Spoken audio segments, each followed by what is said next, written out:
Okay, so here's part 2. So here is the room at a glance. So you've got, and this is just a small conference room, so I've just kind of laid everything out for you. I want to start off with,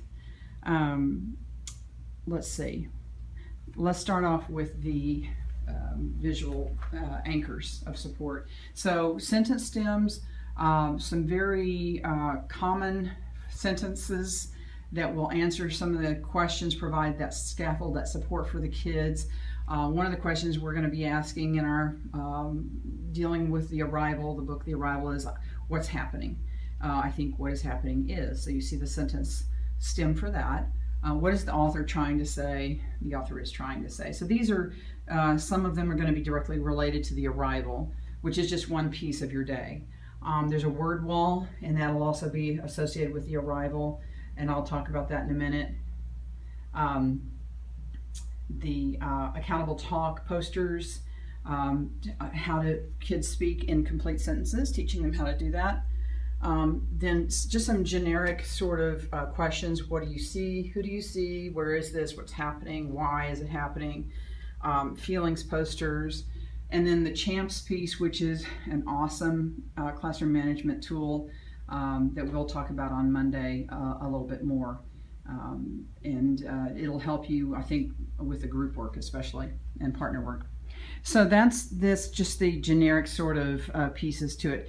I'm going to start with The Arrival. The Arrival, the book that you all got a copy of, is right here, and you'll notice that I numbered the pages. So if you would, if you don't have a chance to do it now or haven't done it already, I'm going to ask you to number the pages in permanent marker.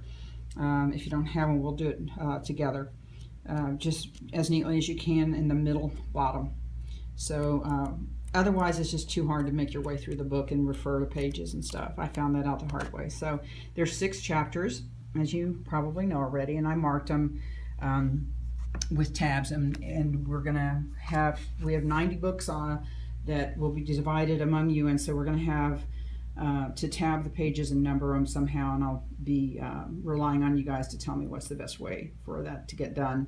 The materials are all sent to the schools already, should be there at Lanier and Aikens on a big panel wrapped in saran wrap, and your mentor teachers will help you divide that up and get that to you, and then you'll get your, I think it's like 13 books per teacher, so we'll do that next week at some point. So the other pieces are up here. Now we'll start off with The Arrival. The Arrival is the book we're using, and when you're using it, we're wanting you to use shelter instruction strategies, embed them throughout, and this is not an exhaustive list, but for example, randomly calling on students, productive partnering, partnering kids who have adjacent telepath levels. If you have 2 students in your class who speak Arabic and nobody else, then partner them together unless there's an issue somehow with that. So, those kinds of things that make sense for kids. Sentence stems, vocabulary, we're going to go over that later, teaching it strategically, lots of visuals and gestures, criteria charts for assessed work that you think is, maybe it's going to be a formative assessment, maybe it's going to be a summative assessment that you decide to do. Some of those are built in, and others, you have some wiggle room on that. Anything that has complex layered instructions, you might consider doing a criteria chart for. So this first chart is the pictorial input chart. If you were at the training in May, I think it was April or May, you saw this already. These are the elements of story that we're teaching through the pictorial input chart. I actually put dialogue on there mistakenly. We're going to teach dialogue as a literary device and not with this, so we'll just not teach that on this. But the pictorial input chart this is your example, okay? And you will each get a poster like this with a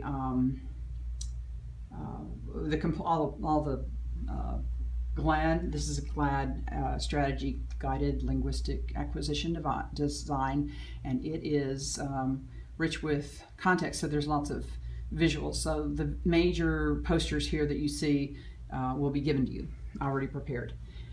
This is the narrative input chart, and the narrative input chart is actually, I think, personally, is where the kids really are going to make sense of the story. So you have a backdrop for the story, and I chose like a before and after picture. So here's the man's homeland, and here is the new land. So I made both. There's two posters for the narrative input chart, and you can choose to use just one if you want. But at any rate, so then what you'll do is you'll use vocabulary cards to identify mood, or you'll identify dialogue, or those kinds of things. Students will be able to put those actually on the chart, and you'll see that there's speech bubbles that you can add to the chart. What is the man saying? What is the man thinking? What is the statue saying? You know, you can extend that. So then these other texts that you see here are actually a retelling of the story, which the teacher will model, and then later on the students will do. They'll come up and do it as a practice by themselves in a small group, or if you think they're ready to do it in front of the class, they can do it in front of the class. So the narrative input chart is so rich. It's just puts all that, makes their thinking visible. That's what I love about it. Okay, and then this piece is the chant that you're going to be doing with the students, and on Monday we're going to work through this, and I'm going to ask you to help put that together in terms of how it's delivered. So it's pretty long, and it's going to be introduced, I think, on day 2 or 3. It embeds the vocabulary that you see there that were story elements, character, conflict, setting, etc. And we'll add gestures to it. Okay, so that's the chant. Over here is the observation charts. That's another GLAD strategy. The top part, not the posters on the bottom. The observation charts we did at our training, where students go up and put a Post-it note with comments or questions. If they don't have any language, they can put an exclamation point, a question mark, or a check mark to indicate they have a question, they know what this is, etc. So those are the observation charts, and those will stay up the entire 11 days.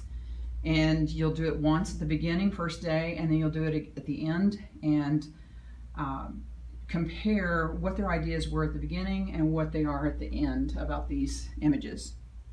So that's pretty much GLAD in a nutshell, and the arrival using GLAD in a nutshell. Oh, and the other big piece of the arrival is we're going to use